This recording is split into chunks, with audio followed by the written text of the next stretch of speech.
Victims of the WA flogging have opened up about their ordeal 1 week after their incident.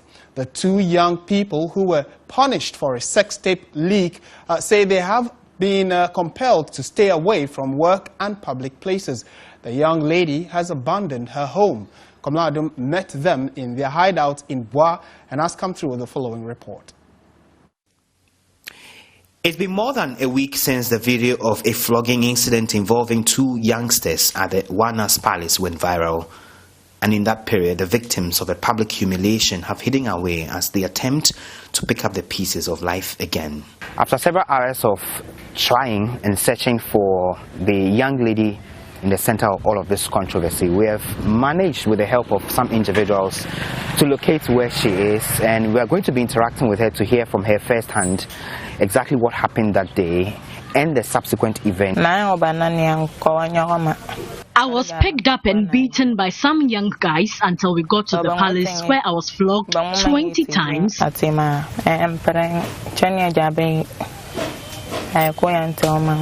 I was severely injured and left alone.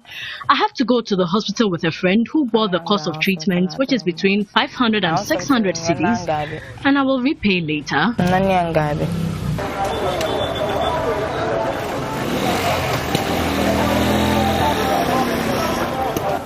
At the WA station, where the young lady used to work as a ticketing and revenue officer, her workmates and colleagues fear she may be unable to return to work after the trauma.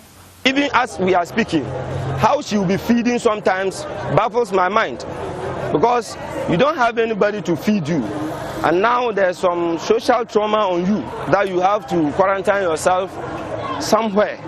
I think for me, I'm pleading to the people that will also be sober with her, because it's something that has happened and could happen to anybody.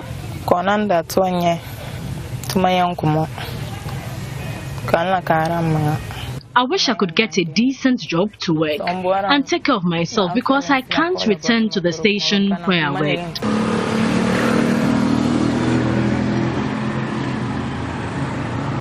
Few meters away from the station is a beverage shop believed to be where the young man, also involved in the matter, worked.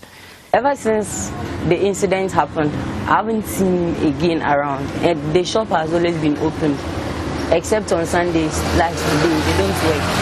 But ever since the case, he hasn't come to the shop again. We followed up to find him. With his bloodshot eyes and nearly shrill voice, he recounted the pain he has had to suffer. Ever since the incident happened, the social, one of my brothers who is also working at the social welfare came here. Then they took me to the hospital for general body screening. Then after the screening, it was just some pains and bruises that was on my body. But it was my eye that was affected the most, because that one, it was kicked by someone with a foot. So when it gets to a certain level, when I go out, it becomes blur and tears begin to come up. He says even though the bruises to his back and buttocks are almost healing, he fears he may lose his sight. We are still hoping and praying that we should get well. But with this and the police medical form, we last went there, the DC wasn't in town. That was, you go for the clearance and the doctor will sign and it will proceed. The eye specialist told me in 3 days or 4 days I should always come for a checkup. And that was what he told me. Whatever that happened, just as I said earlier on, is in God's control. But if you see that you can help, you can chip in and help.